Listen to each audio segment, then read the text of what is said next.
Bismillahirrahmanirrahim. Assalamualaikum warahmatullahi wabarakatuh. Perkenalkan, nama saya Muhammad Nur Hasim dari kelas Ekonomi Syariah G. Di sini saya akan menerangkan ringkasan materi manajemen produksi. Materi yang pertama yaitu perencanaan produksi.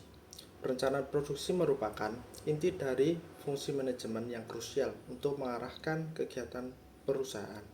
Dengan perencanaan yang matang, tujuan produksi dapat tercapai efisien. Proses perencanaan produksi melibatkan penjadwalan, estimasi permintaan produk di masa depan, dan mempertimbangkan pesanan pelanggan. Tujuan perencanaan produksi meliputi mencapai tingkat keuntungan tertentu, mempertahankan pangsa pasar, meningkatkan efisiensi, serta menjaga stabilitas pekerjaan dan kesempatan kerja. Materi selanjutnya yaitu proses produksi. Proses produksi adalah langkah-langkah yang dilakukan untuk menghasilkan produk atau jasa yang memenuhi kebutuhan dan harapan pelanggan. Proses ini melibatkan perencanaan, pengorganisasian, dan pengelolaan langkah-langkah atau proses yang diperlukan untuk menghasilkan produk atau layanan yang memenuhi kebutuhan dan harapan pelanggan, sambil memastikan efisiensi, kualitas, dan kepuasan pelanggan yang optimal. Proses produksi industri melibatkan beberapa tahapan seperti perencanaan dan perancangan, pengadaan bahan baku, pengelolaan, pengujian, pengendalian kualitas, dan pengemasan. Materi yang selanjutnya yaitu 4 strategi manajemen produksi. Yang pertama, framework ketidakpastian adalah metode untuk menentukan strategi rantai pasok produksi yang sesuai dengan tingkat ketidakpastian permintaan dan pasokan. Poin yang B, fit strategi adalah proses penyelarasan strategi produksi dengan strategi bisnis untuk mendukung tujuan perusahaan. Poin yang C, forecasting adalah metode perencanaan produksi berdasarkan data historis untuk menghindari pemborosan dan meningkatkan efisiensi. Dan poin yang D, value stream mapping adalah teknik untuk mengidentifikasi aktivitas bernilai tambah dan pemborosan dalam proses produksi. Dan materi yang selanjutnya yaitu analisis kelayakan produksi.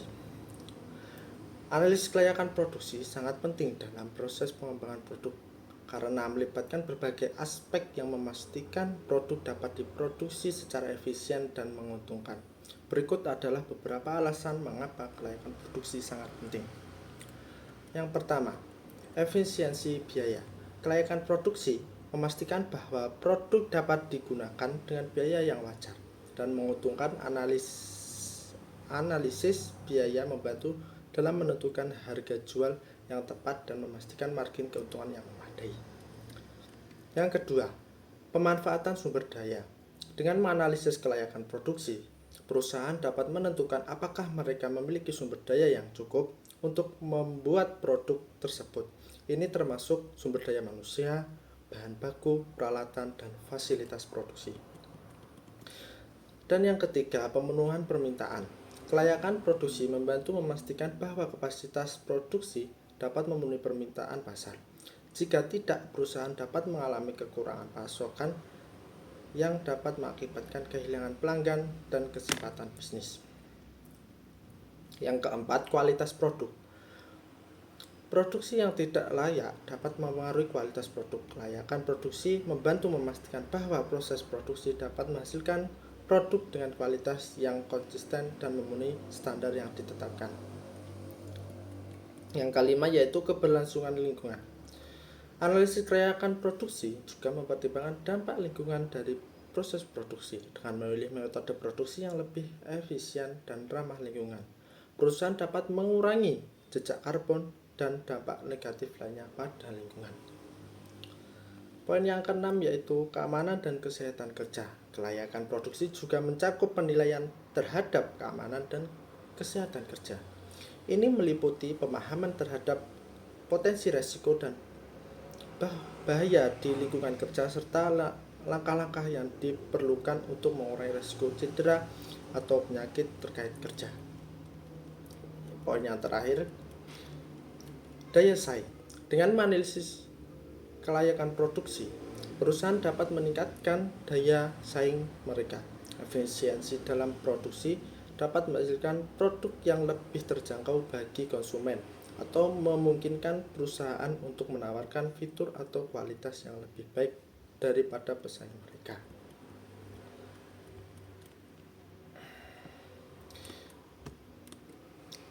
Dan materi selanjutnya yaitu pengelolaan risiko produksi. Manajemen risiko memiliki peranan yang sangat penting dalam menjamin keberlangsungan suatu usaha atau kegiatan manajemen.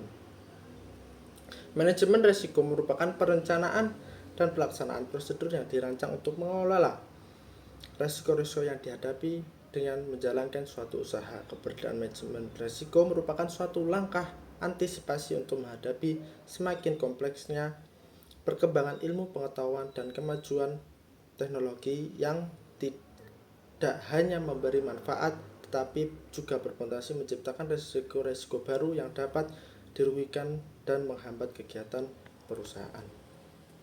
Materi selanjutnya yaitu etika dalam manajemen produksi. Etika produksi adalah seperangkat norma atau prinsip moral yang membimbing karyawan dalam menjalankan tugas mereka sehari-hari di perusahaan. Etika produksi penting karena memastikan bahwa produsen tidak hanya fokus pada keuntungan semata, tetapi juga memperhatikan kepentingan dan keselamatan konsumen.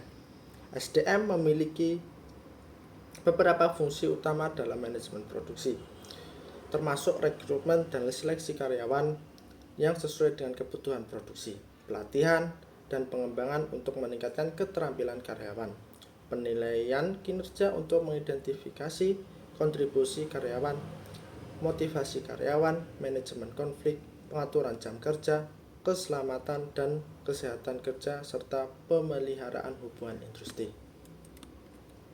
Dan poin yang terakhir atau materi yang terakhir, manajemen kinerja dan evaluasi produksi. Manajemen kinerja merupakan suatu proses yang penting dalam segala jenis organisasi, dengan tujuan memastikan bahwa karyawan mencapai tujuan individu mereka sejalan dengan visi perusahaan dengan manfaat seperti penyelesaian tujuan, motivasi, peningkatan kinerja, dan dukungan karir. Evaluasi produk penting untuk memastikan kualitas dengan faktor seperti reputasi, kehandalan, dan kepuasan pelanggan. Pengendalian kualitas dilakukan melalui pendekatan masukan, proses atau dan keluaran untuk mencegah cacat dan meningkatnya efisiensi.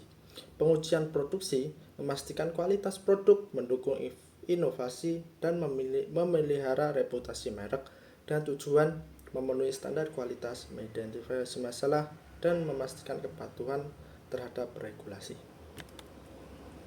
Sekian yang dapat saya sampaikan, semoga bermanfaat untuk penonton. Jika ada salah dari perkataan saya minta maaf yang sebesar-besarnya. Sekian, wassalamualaikum warahmatullahi wabarakatuh.